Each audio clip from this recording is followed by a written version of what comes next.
What does it mean that God spoke to us? What does it mean that God speaks to us? What does it mean that God speaks? Frankly, what is God? While I can't totally engage that question at the moment, I want to understand the nature of revelation. What is revelation? What was Mamad Har Sinai, the revelation at Sinai that we all experienced? What did we all experience? What did all the Jews experience, and why does it say that we all experienced it? What did Moshe experience? Asking the question another way, God is infinite. God is beyond space. God is beyond time. And if the revelation was this moment in which the infinite came into a finite world, in which which is beyond time and space came into a world of time and space, how did that happen? How does that work? How does that make sense? What does it mean for God to speak? And if speaking is not only about the one who speaks, but also the one who hears, what does it mean to hear God speak? It's not interlocutors, two people who are speaking. It's an infinite and a finite. And what is the connection? What is the point of connection between infinite and finite? How does the infinite make its way into a finite world? How does an infinite God talk to a finite human being? How does something infinite talk if speaking by its definition is not infinite? When I say something about an experience, I'm choosing to focus on a specific part of the experience. Imagine you went away for the weekend and you get home and someone says, "How was Shabbat?" And you say, "It was pretty good." Right? Does that give any form of real encapsulation of everything you experienced over the weekend? And frankly, even if you were to give a 24-hour account of what had happened over the weekend, which is as long as the weekend was, are you still capturing it? Is what happens in a given moment, a 20-second, wouldn't it take maybe an hour to describe? So any speaking is finite by definition. So again, how does the infinite speak? That's what I want to ask. And if we look at the pasuk, the verse at the end of the story of the revelation of Har Sinai, what does it say? Vayomer Hashem el Moshe, Ko tamar b'nei Yisrael, atem raitem ki min hashamayim dibarti machem. Hashem says to Moshe, tell b'nei Yisrael, what did you see that I spoke to you from the heavens? I again want to ask the question, what does it mean to speak from the heavens? Does it mean, hey, you down there? I definitely don't think it means that. So what does it mean? What was revelation? What does it mean for an infinite God to speak? What does it mean for infinite to find its way and fit into finite words? Again, if we can't even put the relative infinitude of our experiences into some type of finite, articulated encapsulation, then how could God do so? And honestly, one more thing. What was revelation? It was the Aseret HaDibrot, which is often translated as the 10 Commandments, but that's not a literal translation, and it's not the translation I want to use. It's the 10 sayings, the 10 things that were said. I'll call them the 10 utterances. What were the 10 utterances? How does God give 10 utterances? And again, if I just quoted a pasuk that says God spoke from the heaven, I want to point out a certain challenge or tension that the Midrash, the Mechilta, quotes out, which Rashi brings on the psukim. Right? I just read something that was after a sort of a summary or backwards-looking pasuk in which Hashem says, "Tell them I spoke to them from the heavens." But what does it say right before? Vayered Hashem al Har Sinai. El Rosh Har, Vayikra Elav Moshe, El Rosh Har, Vayal Moshe. And God came down on the mountain and Moshe went up to meet him there. Right, so I'm putting aside the crazy notion that God came down to a mountain and Moshe went up and there was some meeting in the middle, but that's not what I'm going to talk about. It says that God came down on the mountain before the 10 utterances, before the revelation. God came down onto the mountain. But hold on! At the end, God says, I spoke to you from the heavens. So which is it? Did God speak to us from the heavens or was God on the mountain? So Rashi brings the answer to the Mechilta, which is there may be two elements of heaven that were together on the mountain. But I'm not interested in their answer. I'm interested in the question, the tension being pointed out. In what sense was God somehow simultaneously on the mountain and yet speaking to us from the heavens? What does it mean for God to speak, is the question I'm asking. So what I'd like to do now is I'd like to look at a number of the psukim, the verses surrounding the 10 utterances, the Aseret HaDibrot. And I'm not going to look at the Aseret HaDibrot now. That's for another time. But I want to look at the context around them. I want to look at the picture being painted by the Torah to talk about this moment that changed the trajectory of the universe, this moment upon which we live our lives, the giving of the Torah, the Aseret HaDibrot, the 10 utterances, God speaking. Okay, let's go to the beginning of the scene. Vahi b'yom hashlishi, bayot haboker, vahi kolot uvrakim v'anan kaved al hahar, v'kol shofar chazak me'od. It was on the third day in the morning. There was thunder and lightning and some dense cloud and a very loud shofar blast. And then it says, and all the people in the camp trembled. So it's a totally crazy picture, right? There's thunder, there's lightning, there's fog, there's cloud. And then if we skip a pasuk, it says, V'har Sinai ashan kulo, mipnei asher yarad alav Hashem ba'esh, ve'al ashno ka'ashan ha'kifsan ve'charad kol har me'od. Mount Sinai was all smoke, for Hashem had come down upon it in fire, and smoke rise like the smoke of a kiln, and the whole mountain trembled violently. Thunder, lightning, shofar, loud noises, smoke, like what is going on? And if I can also add, the first pasuk I quoted just now says the nation trembled, and the second pasuk I quoted says the mountain trembled. So what's going on? Like, there's something about trembling here. What is trembling? And I have to point out, if we're talking about language, what does it mean that the mountain trembled? A mountain probably doesn't tremble the way that we tremble. So what is the word tremble? Right? Like the mountain wasn't trembling. So were we trembling? Is it trying to say we were doing this? Or is whatever we're trying to say the mountain was doing is the same thing that we were doing, and tremble is some attempt to encapsulate what we were experiencing and the mountain was experiencing, but does the mountain experience? Like, what's going on? And then the next pasuk is maybe the most mind-blowing pasuk in the whole Torah, if we understand it. Vayhi kol hashofar holech v'chazek meod. And the sound of the shofar, but the word, it doesn't translate properly because the word, it really means the voice of the shofar, the tone, the sound, like the note, something like that. The voice of the shofar, the sound emerging from the shofar, got louder and louder and stronger, and it was one big doo.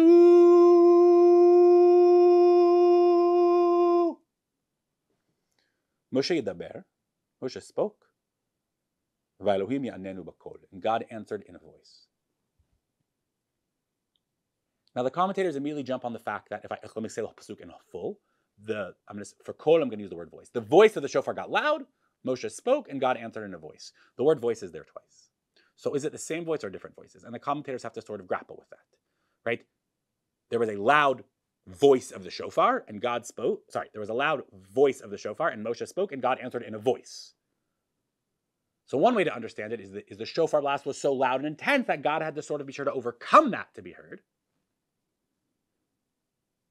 That would say there are two voices, and another would say there's one voice. The sound of the shofar is the sound of the voice of God. That's not speaking. That's blasting. That's one sound. If I was to say, if my baby cries, right, often the shofar is compared to a cry. Is that speaking? That's not speaking. That's communicating. So did God speak like, hello, I have something to tell you? Or is it something more like the sound of a shofar? Is that speaking? Is that communicated? Is are Aserta Dibrot 10 speakings, 10 utterances? What is an utterance? What are Dibrot? I don't really know, obviously, but I'll venture some ideas.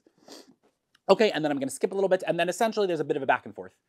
Bring the people close, they can't come too close, Moshe goes down, some element where Moshe's up high enough, but also has to go down. Moshe's some type of intermediary, they can't go too high, God can't go too low. And then at the end, Vayomer Lav, this meaning the end of the preface to the Aserta Dibrot, Vayomer Lav Hashem lechred, valita, ata Aaron imcha v'kohanim v'am, vayered Moshe. I skipped a few words, vayered Moshe la'am. And God essentially says, now go down to them. And then what does it say? Vayidaber Elohim. And God spoke. And God spoke.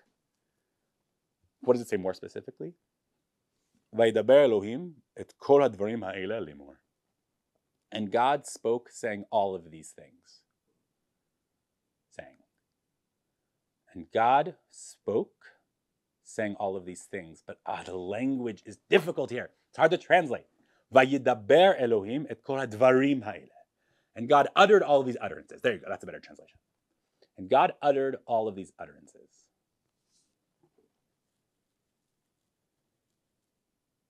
And then there's the 10 commandments, the 10 utterances. Now, something I just want to, I must add very quickly is, in the Torah, there are sometimes gaps, right? There can be a small gap. There can be a gap, let's say, to the end of the line, or a gap that's a whole line. And that verse I just read, I just want to point out, is there's a gap before and a gap after it. So the pasuk, Vayidaber Elohim et kol dvarim ha'ela lemor, and God spoke, and God uttered all of these utterances, saying, that line sort of floats between two empty spaces. It's bolded, it's emphasized in the way the Torah can by leaving space before and after. It stands out, it's floating. We're going to come back to that pasuk. I'm almost done. And then, I'm almost done with this, looking at the psukim. And then, I'm skipping the Seta Dibrot. V'chol ha'am ro'im et ha'kolot, v'et hapilim, v'et halipidim, v'et kol ha'shofar. And the whole nation saw the sound and the flames, or the smoke, and the sound of the shofar. And they fell back. V'chol ha'am ro'im et ha'kolot. They saw the sounds. What does that mean? And then, okay, my last pasuk. Then we'll start thinking about this a bit more. Vayomer el Moshe daber ata imanu, v'nishma ve'aya daber imanu rim penamut. And then the people say, no, you talk to us. Again, you utter to us. Because we can't hear God's utterances. It's too much. We're going to die. Okay, what's going on? Okay, we painted a picture, and now I want to try to understand it. And I think what I want to access it is through this pasuk. And God uttered all of these utterances, saying.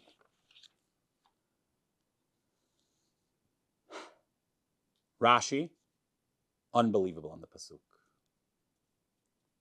Et kol advarim haele melamed shamar hakadosh baruch hu aseret hadibrot bedibur echad, ma she'i efshar la'adam lomar ken. God said all of them at once. God uttered all of the utterances at once. Right? The 10 utterances weren't said 1, 2, 3, 4, 5, 6. There was one sound that said all of them at once.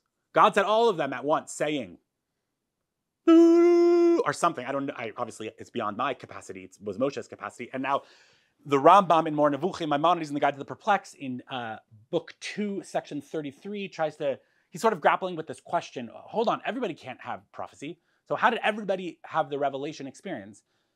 And what does he say? This same Mechilta that Rashi just quoted, the same Midrash, he says, they all heard the same thing come from God, but all of Am Yisrael heard it as one undifferentiated sort of just overwhelming experience of sound that they couldn't hear. Right? Rashi says that person can't say such a thing. But Moshe was able to hear the 10 different utterances within it. That's how Rambam resolves it. They had different experiences of the same thing that was said. There's a famous Gemara in Brachot 27. Right, there are 2 times that we have the 10 commandments, the 10 utterances, one in Shemot and one in Devarim. And there's a discrepancy. In the 5th commandment about Shabbat, one says Shmor et HaShabbat and one says Chor et HaShabbat. Right, one says remember and one says safeguard. And what does the Gemara answer? Zachor v'shamor b'dibur echad. Right, we say in Kabbalah Shabbat, Shamor v'zachor b'dibur echad. Right, Shamor v'zachor b'dibur echad. Ma she'en ha'peh yechola ledaber ve'en ha'zin yechola lishmoa. Somehow they are both said at the same time in a way that we're not capable of speaking, in a way that we're not capable of hearing. But now I want to say something. What does that mean? I think I understood it until just a few days ago as somehow God said like Shamor and Zachor at the same time. You know, like beatboxers who can kind of beatbox and sing at the same time. Like God was able to somehow be like Shamor, Zachor, Shamor, Zachor, Shamor. Like the two were said. But I want to propose something different now. I want to propose in light of the Rambam and the Mechilta and the Rashi. Is it possible that actually there was some sound that communicated something that would be best encapsulated by some combination of the words Shamor v'Zachor? It wasn't that literally Shamor and Zachor both said. It's that something was communicated that there is no word that can capture, that can be best encapsulated by one time saying Shamor, one time saying Zachor. I don't know if you've ever tried to translate. Sometimes when you translate, the best way to translate one word is to really use 2 words. Translation is sort of not exact. I was looking at another Rashi. There's a few dapim, 87 to 90 more or less, that are about Mamar Sinai Mesachet Shabbat and the tractate of Shabbat, and the Gemara says, "Kol dibur." I'm going to shorten a little bit. Kol dibur v'dibur sheyatza mipi hagvura nechalek lishvil mashonot. Everything, every word that came out of God's mouth, that comes out of God's mouth, every utterance is uttered by God. can be divided into 70 languages. Now, what does that mean?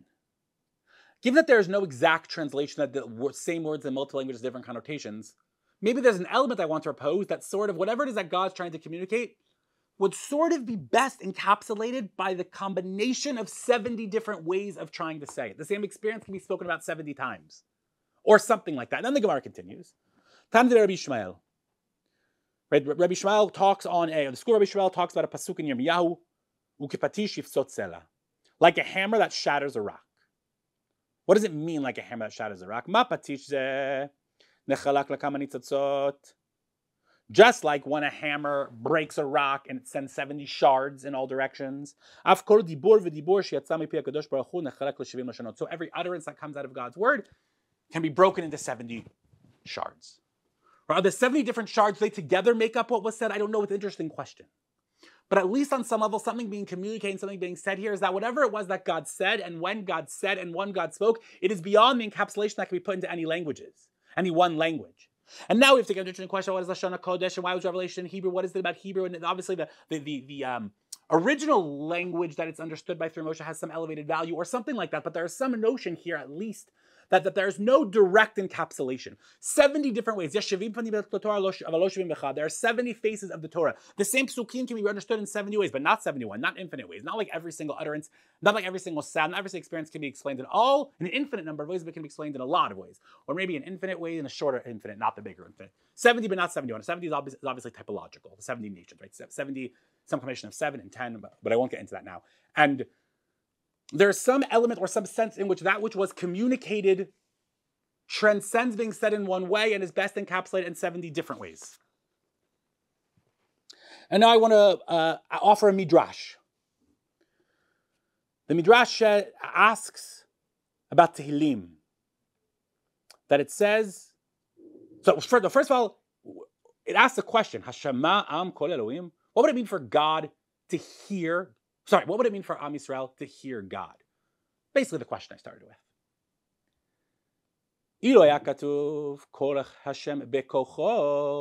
If it was to say that God spoke in God's power, what I will say is God's language, in His power, in God's power, we couldn't understand, we couldn't grasp it. But the Tehillim says the voice of God is in koach. The power, the strength, the capacity to receive of each and every individual.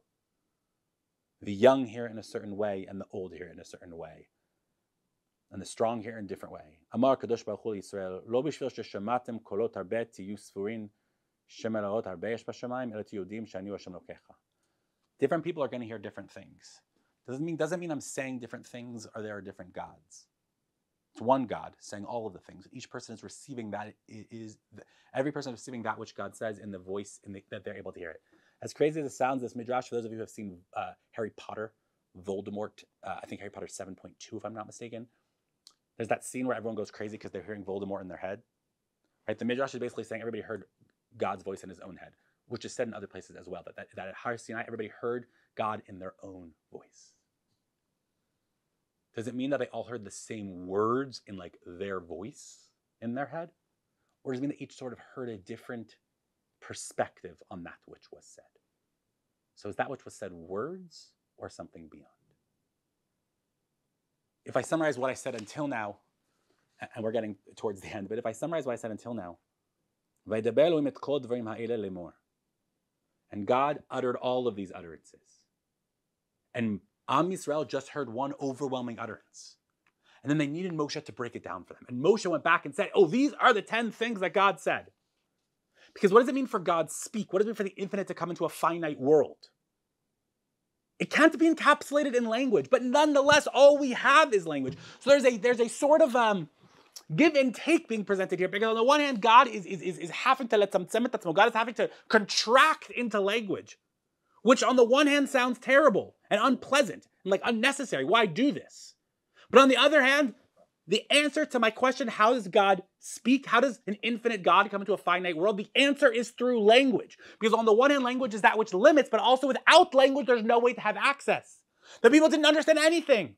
The one overwhelming, unadulterated, a person can't speak it, a heart can't hear it, a human being can't receive it. This one loud, ooh, it's too much. It's too much. I can't grasp it. I can't make sense of it. I don't know what to do with it.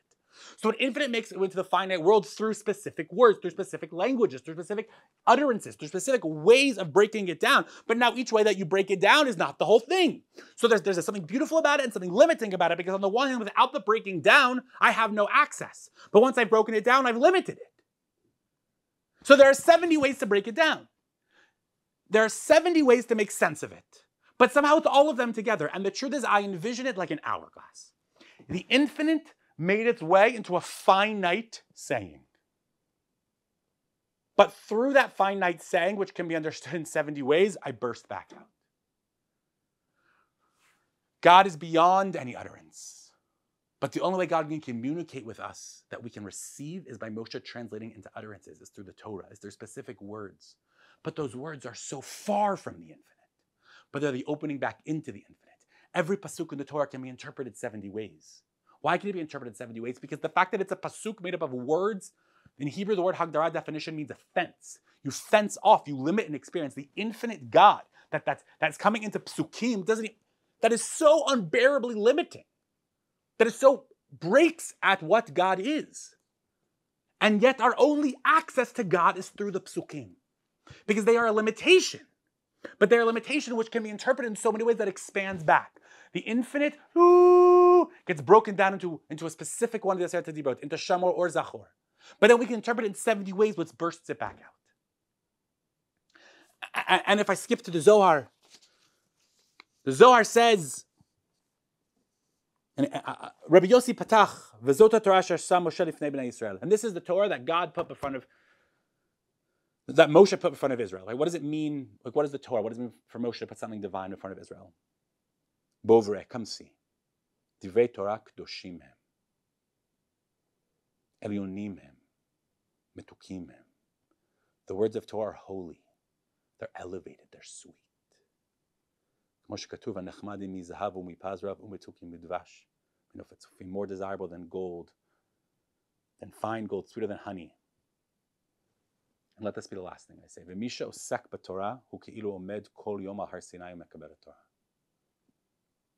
one who learns Torah, it's like they're standing every day on Har Sinai revealing the Torah. Why is that? Why, when we learn Torah, are we at Har Sinai? Why, when we learn Torah, are we receiving the revelation of the infinite into the finite? Why, when we learn Torah, are we able to hear God? Because God is so much more than the Torah.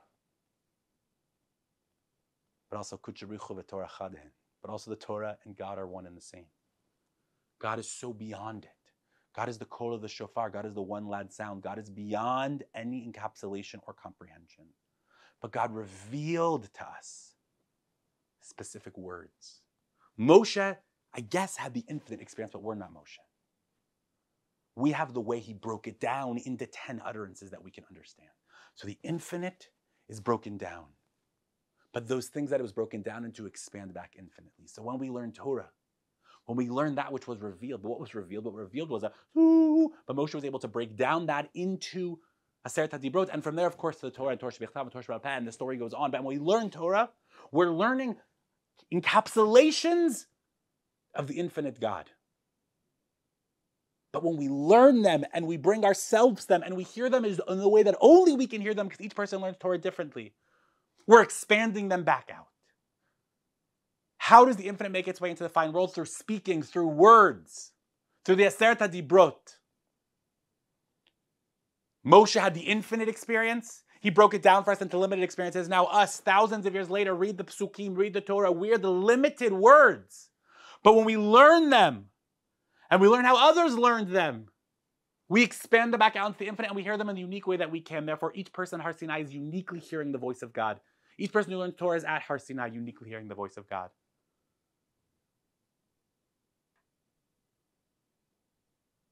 I'd like to summarize everything I said until now, and then leave you with one last thought.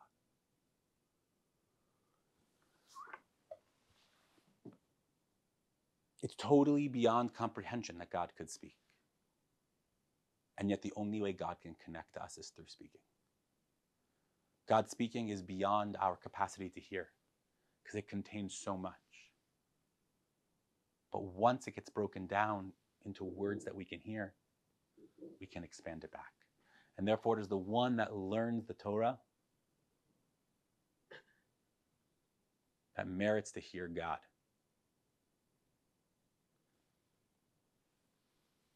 And the thought I want to leave you with the next time you go to learn Torah is, do you know that God is speaking to you through the Torah? Do you know that you're going to hear those psukim different than they've ever been heard before? Because there's something infinite beyond those psukim. You can uniquely reveal them. You can uniquely hear them. You can continue the revelation at Sinai when you learn Torah, when you hear the infinite brought into language, when you interpret that language to expand it back to the infinite.